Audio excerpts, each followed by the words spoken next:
चलें जी। Let's start. बिस्मिल्लाहिर्रहमानिर्रहीम। आज हम पढ़ेंगे, एक इम्पोर्टेंट टॉपिक है और questioning and types of questioning. इसके बाद जब हम ब्लूम और सोलो टेक्सोनॉमी पढ़ेंगे ना, तो आपकी बहुत सी चीजें क्लियर होंगी। तो आज पढ़ते हैं क्वेश्चनिंग क्या है, टाइप्स ऑफ क्वेश्चनिंग। तो who will tell me questioning है क्या, व्हाट इज क्वेश्चनिंग? हम क्वेश्चंस, क्वेश्चन है क्या? Anyone from the To class? Sir ask किस something, सर किसी to चीज के ask बारे में something, पूछना। किसी चीज के to बारे सर में, आस्क ask a मतलब जस्ट समथिंग statement गुड जिसका गुड। कोई तो आंसर आस्क रिक्वायर्ड हो। Something about. To ask something about. और क्वेश्चनिंग क्यों करते हैं? व्हाई वुड वी वो question, why do we question? To do जो चीजें something, हमें मालूम नहीं होती उनको मालूम करने के लिए। To know what is unknown. the- ठीक है जी। जो नहीं पता उसके बारे में क्वेश्चन पूछते हैं ना। यस ठीक है। सर। जी सर। तो आज हम पढ़ेंगे क्वेश्चनिंग है क्या और क्वेश्चनिंग के टाइप कौन से हैं। ठीक है जी।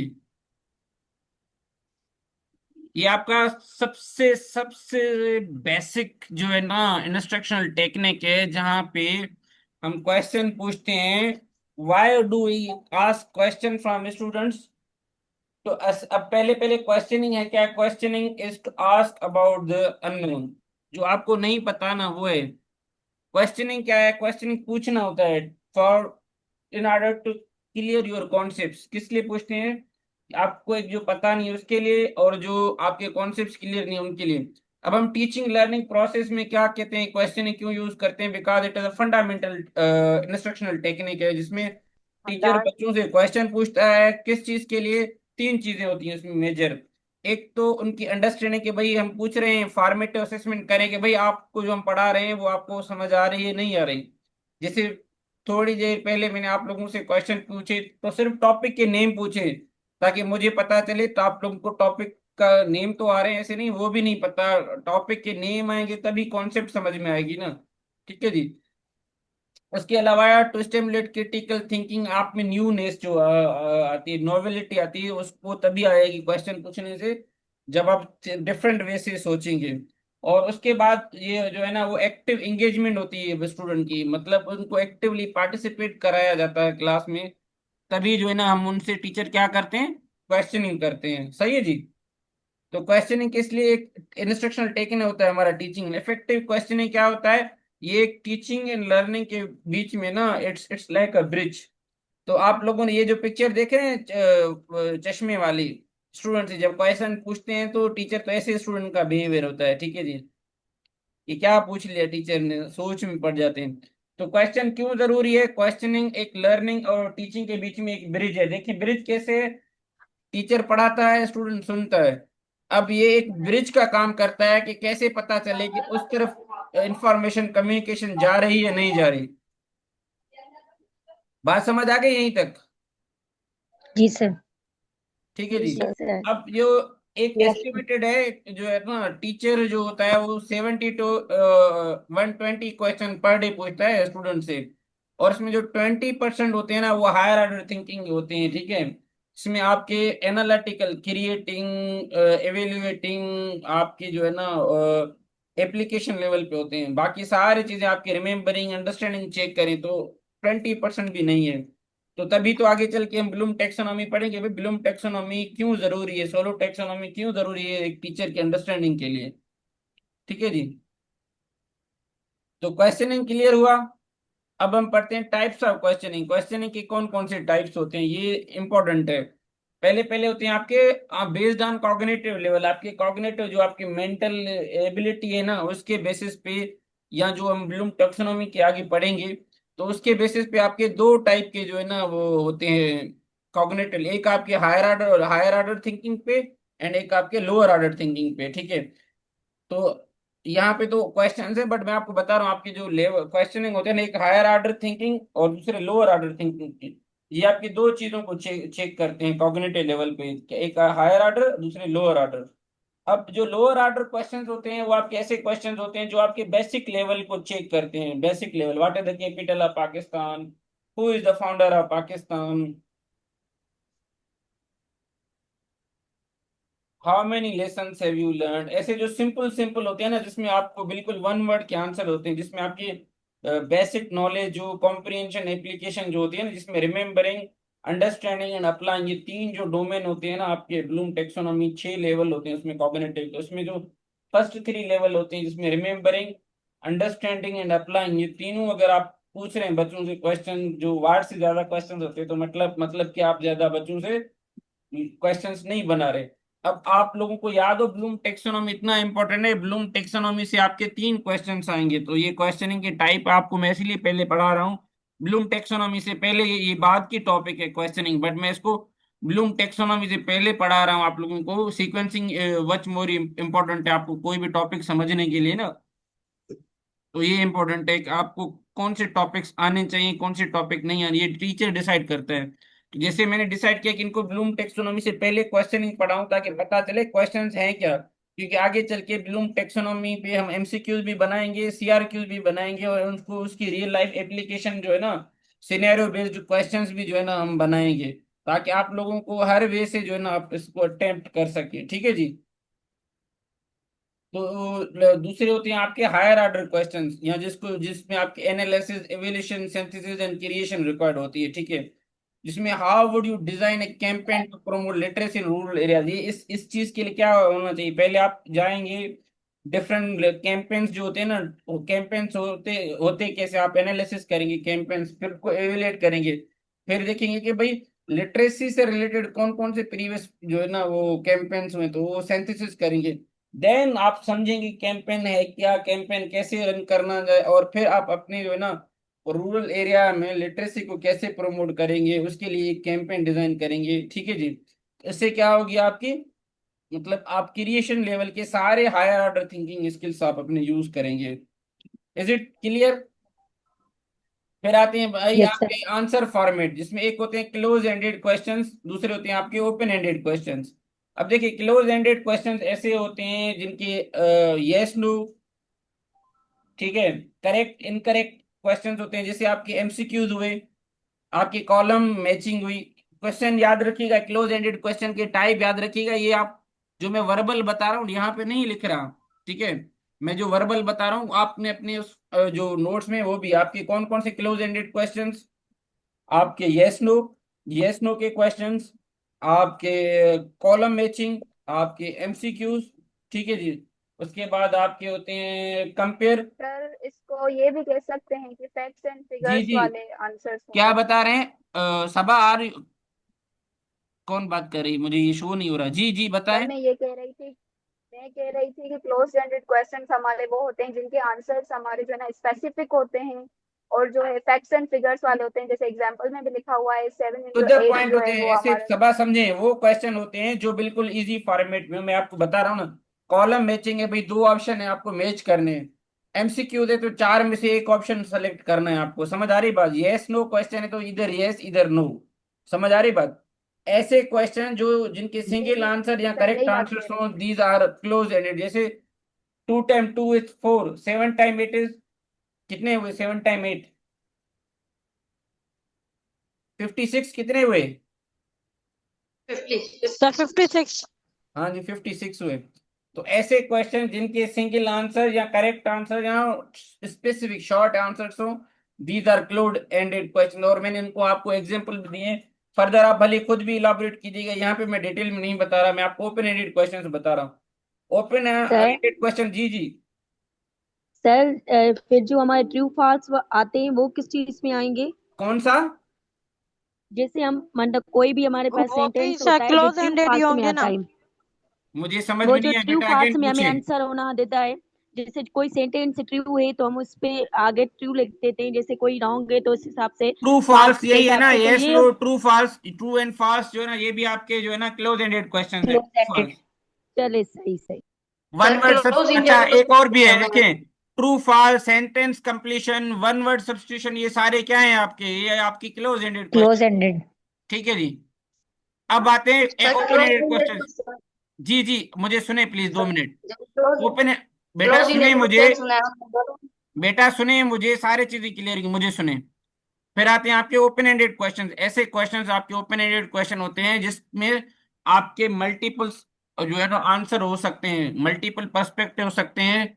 आप एक पॉइंट को लेके उसको एक्सप्लेन करते हैं, इलाबोरेट करते हैं, इलस्ट्रेट करते हैं, स्टेट करते हैं, समझ आ रही बात।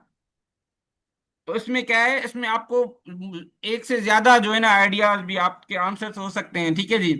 First, what are some possible consequences of forest deforestation, डी जो फॉरेस्ट को खत्म करने के ना कौन कौन से जो है ना कॉन्सिक्वेंसेज हो सकते हैं। अब आप देखेंगे ना, एक दो तीन चार, अब आप यहाँ पे एक टेक्निक यूज करेंगे, that is called brain storming, कि फॉरेस्ट को खत्म करने के कौन कौन से नुकसानात हो सकते हैं। तो इसमें आपके अब ओपन एंडेड क्वेश्चन कौन से हैं आपके भाई, आपके सीआर क्यूज ओपन एंडेड है, आपके ईआर क्यूज ओपन एंडेड है, पैराग्राफ फॉर्म में ये लिखे, फिर आपके एसेज आते हैं, आपके रिसर्च पेपर्स आते हैं, ये सारे आपके क्या है, ओपन एंडेड क्वेश्चंस हैं, जहां पे आपको अलो है कि आप ज्यादा पर्सपेक्टिव्स में इंक्लूड करें और आइडियाज इंक्लूड करें। आई होप कि आप समझ गए यहाँ तक। जी सर। जी जी सर। जी जी, सर। मूविंग फॉरवर्ड आगे चलते हैं भाई। फिर आता है आप लोगों का based on thinking process, convergent questions and divergent questions. अब देखिए, कन्वर्जेंट क्वेश्चंस ऐसे होते हैं जिनमें आपकी एक वन एक्सपेक्टेड कंक्लूजन और एक सॉल्यूशन होती है, ठीक है जी। और डाइवर्जेंट क्वेश्चन आपके ऐसे क्वेश्चन होते हैं जिसमें आपके ज्यादा जो है ना पॉसिबल आंसर्स होते हैं। कैसे होते हैं देखिए, कन्वर्जेंट क्वेश्चन में आपसे मैं पूछूं what is the chemical formula for water, बताएं क्या है वाटर का फार्मूला। Two O. H2O। H2O H two आपका ओ। वाटर का फार्मूला है। अगर मैं आपसे पूछूं कि मुझे ये जो है सोडियम कार्बोनेट का फार्मूला बताएं, तो वो क्या होगा। सर NaCO3 सर, होता है। C N sir N S C O sulphuric. Three. Sir sir, sulphuric acid का बताऊं मैं? जी बताएं, आप सल्फ्यूरिक का ही बताएं। H2SO4। H2SO4 सही है जी, सोडियम सही है, आप सही है, कार्बोनेट बिल्कुल होता ठीक है है। NaCO3। अब मैं आपसे एक क्वेश्चन पूछूंगा, हाउ मेनी तालुकात are in your district, tehsils. Sir only 4।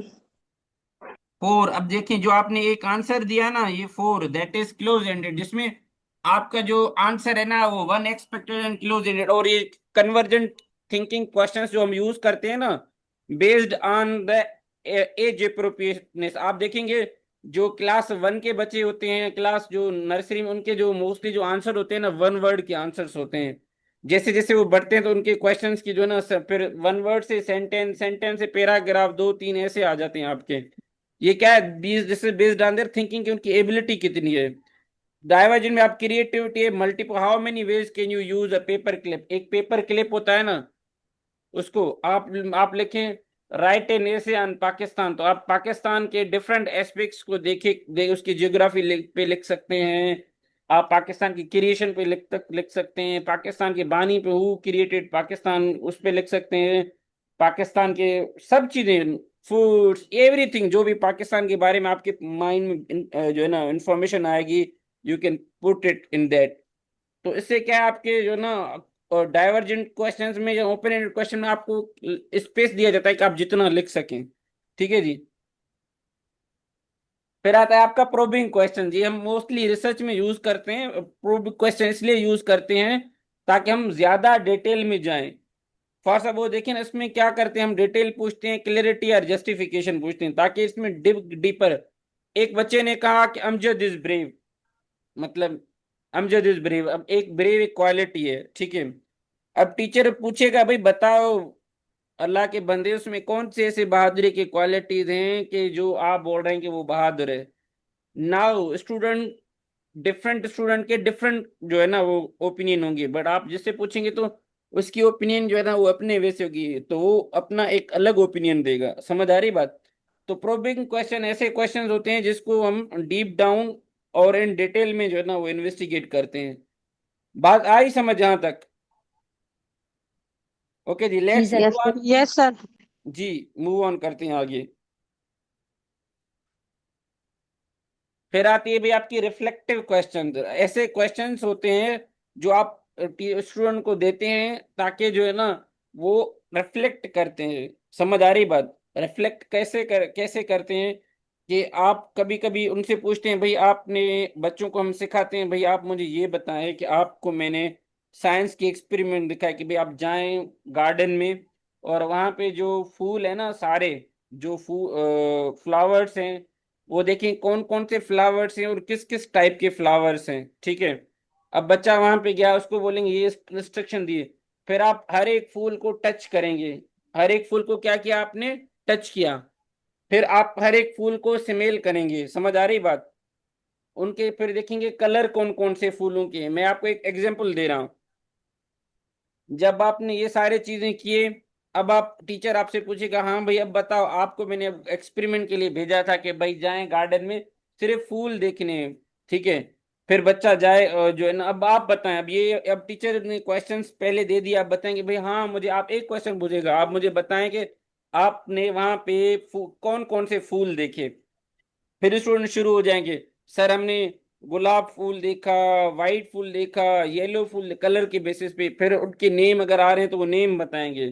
फिर उनके फ्रेग्रेंस बताएंगे कि रेड जो फ्लावर था उसकी क्या फ्रेग्रेंस है, येलोइश की क्या फ्रेग्रेंस है, वाइट की क्या फ्रेग्रेंस है, ग्रीन की क्या फ्रेग्रेंस है, वो कैसे दिखते थे, उनका स्ट्रक्चर कैसे था, वो कहाँ कहाँ पे कितने हाइट के थे। समझ आ रही बात? तो ऐसे ही जब आप कोई एक्टिविटी करते हैं ना, तो और आपने अगर उनको जो है ना वो सिमेल किया, तो हाउ वाज देयर सिमेल। फिर आप पूछेंगे भाई आपकी क्या जो है ना फीलिंग्स थे। एक क्राइटेरिया आप दे दें उनको, they will reflect on. Actually BEd में आप लोगों ने एक रिफ्लेक्टिव प्रैक्टिस भी किया होगा, अगर आप जाते हैं ना अपने टीचिंग लर्निंग प्रोसेस में, तो जी वहां जी पे भी आप, सर। जी मुझे कोई बताएगा ये रिफ्लेक्शन राइटिंग या रिफ्लेक्टिव प्रैक्टिसेस क्या है? कोई क्लास में बताएगा यहाँ से, स्टूडेंट में से? जी सर, मैं बताऊं? जी बताएं प्लीज।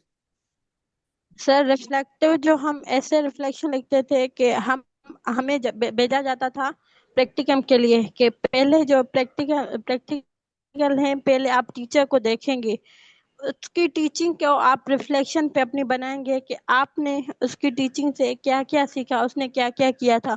उसकी उसको देखकर हम अपनी रिफ्लेक्शन लिखेंगे कि उसने, टीचर ने ये किया था, ऐसे राउंड किया था, ऐसे बोर्ड पे लिखा था, ऐसे टॉपिक को ऑर्गेनाइज किया था, इस तरीके से टॉपिक को स्टार्टिंग की थी, जैसे कोई टीचर ब्रेनस्टॉर्मिंग करवाता है सबसे पहले।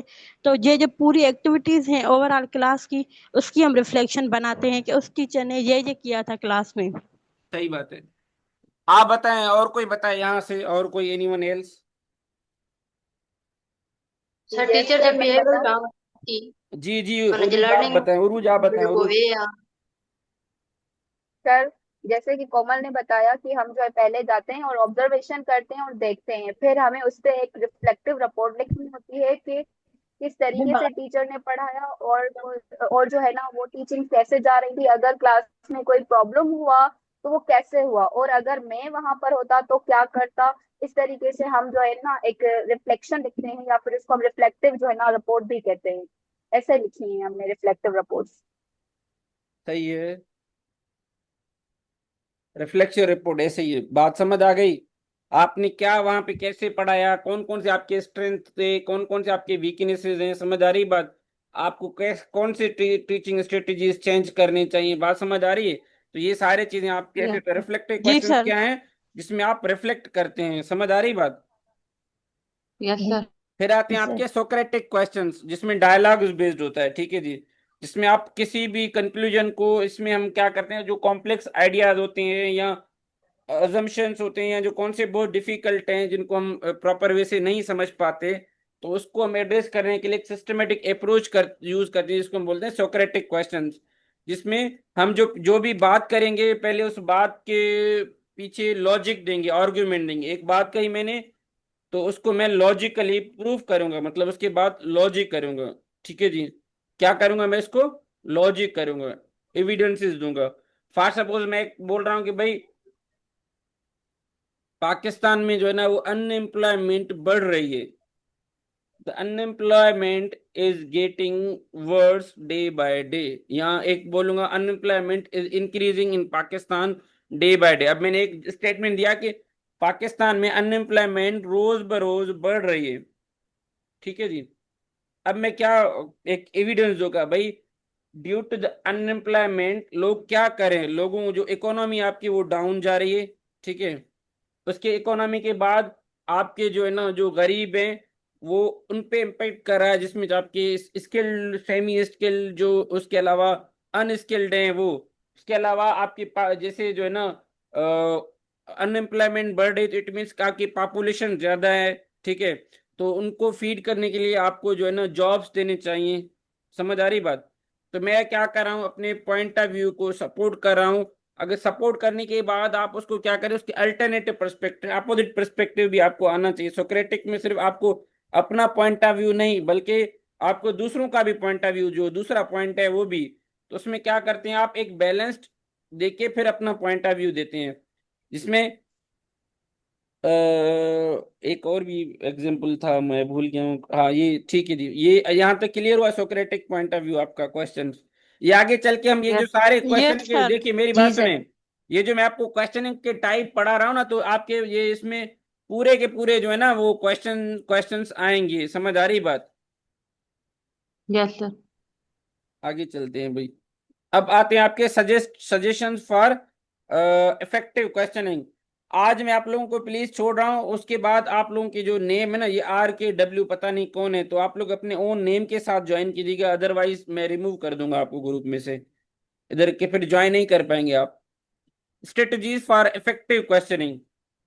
पहले पहले अगर आपको इफेक्टिव क्वेश्चनिंग पूछना है, तो आप जो है ना बिल्कुल सिंपल एज, अगर छोटे बच्चे हैं तो उन हिसाब से उनसे क्वेश्चन पूछेंगे, बड़े हैं तो उनसे, but your communication and your the question should be simple and clear. उसके बाद आप हमेशा जो है ना, हम क्या करते हैं, फॉरेन क्वेश्चन ऐसे एक्सपेक्ट करते हैं, बट आपको 4 से 5 सेकंड वेट करना चाहिए। स्टूडेंट से पूछ रहे हैं चाहे टीचर से पूछ रहे हैं, but you have to wait कि उनको वो प्रोसेस करने के लिए जो है ना दिया जाए। समझ आ रही बात? फिर आता है भाई आपको, इसमें जब आप क्वेश्चन पूछते हैं पूरे क्लास में, तो हर एक को मौका देना चाहिए भाई, कि आप सब लोगों को, जैसे मैं यहाँ पे देता हूँ हर एक को डिफरेंट डिफरेंट क्वेश्चन, आपको भी वहां पे हर बार एक ही स्टूडेंट को मौका नहीं देना चाहिए, बल्कि डिफरेंट स्टूडेंट को मौका देना चाहिए, ताकि सबको जो है ना पार्टिसिपेशन हो, और एक क्लास में सब चीजों को जो है ना आना चाहिए। उसके बाद आप लोगों का है रिडायरेक्टिंग क्वेश्चन। कभी आप स्टूडेंट से क्वेश्चन पूछते हैं, तो कोई एग्री करता है, कोई इसको चैलेंज करता है, तो आप क्या आगे उसको जो आंसर करे उससे ज्यादा आगे पूछेंगे, भाई आप इसके बारे में और क्या कहेंगे। समझ आ रही बात? रीडायरेक्ट करें। अगर यस। स्टूडेंट बोल बोल रहा है सर जो है ना, आप पढ़ा रहे हैं उनको फूड साइकिल, तो वो फूड साइकिल से बात करके आ रहा है भाई ड्रिंकिंग पे, मतलब डिफरेंट चीज टाइप ऑफ ड्रिंकिंग, तो आप उसको बोलें कि आप वहां पे रहें, स्टिक टू द टॉपिक, कि कौन कौन से फूड्स हैं फूड चेन में। फूड चेन बता रहे हैं, बट वो आपको, आप पढ़ा रहे हैं food chain, food cycle, but वो आपको जो है ना ड्रिंकिंग इधर उधर की बातों पे लेके जा रहा है। तो आप क्या करेंगे, उसको रीडायरेक्ट करेंगे भाई, अपने जो टॉपिक है उस पे रहें, कि फूड साइकिल होता कैसा है, या फूड चेन पढ़ा रहे हैं तो फूड चेन के बारे में आप उनको बताएंगे। प्रोबिंग क्वेश्चन मैंने आप लोगों को बताया था कि कोई भी क्वेश्चन पूछे, use follow question, why, how and can you explain more, ये ऐसा बोलेंगे तो आप ज्यादा उनसे जो है ना इन्फॉर्मेशन ले रहे हैं। अगर कोई पूछे, बोलेंगे भाई सो व्हाट। फिर आपका पॉजिटिव रीइंफोर्समेंट, अगर बच्चे अच्छे वे से परफॉर्म करें तो आप उनको पॉजिटिव रीइंफोर्समेंट होता है, उनको आप कॉन्फिडेंस दें। और फिर आपको जो है ना आपके क्वेश्चंस बैलेंस हो, जिसमें फैक्ट वाले भी हों और हायर ऑर्डर थिंकिंग के स्किल्स भी हों। तो ये आज के लिए जो है ना हमारा जो क्वेश्चन है इस सेशन के लिए इनफ है। ब्रेक के बाद जो है ना अभी 10 मिनट का ब्रेक होगा इंशाल्लाह, बाद उसके बाद हम जो है ना सेकंड सेशन अपना कंप्लीट करेंगे। तब तक आप लोग पाए जो है ना पानी वगैरह पी लें, फिर उसके बाद हम सेकंड सेशन शुरू करेंगे। ठीक है जी। कोई सर। क्वेश्चन है तो प्लीज पूछ लें। कोई क्वेश्चन इस सेशन में जो अभी हमने पढ़ा है, इससे कोई है क्वेश्चन तो प्लीज पूछ लें। सर मुझे नहीं जो है ना सर। वो रिफ्लेक्टिव जो क्वेश्चन है ना वो थोड़ा मना रिपीट कर कौन सा लें आप क्वेश्चन, अगर। कौन सा? Reflective question. रिफ्लेक्टिव क्वेश्चन में क्या है कि पारस, जो आप खुद से रिफ्लेक्ट कर रही हैं ना, जो आप खुद ऑब्जर्व कर रही हैं, फील कर रही हैं, उसको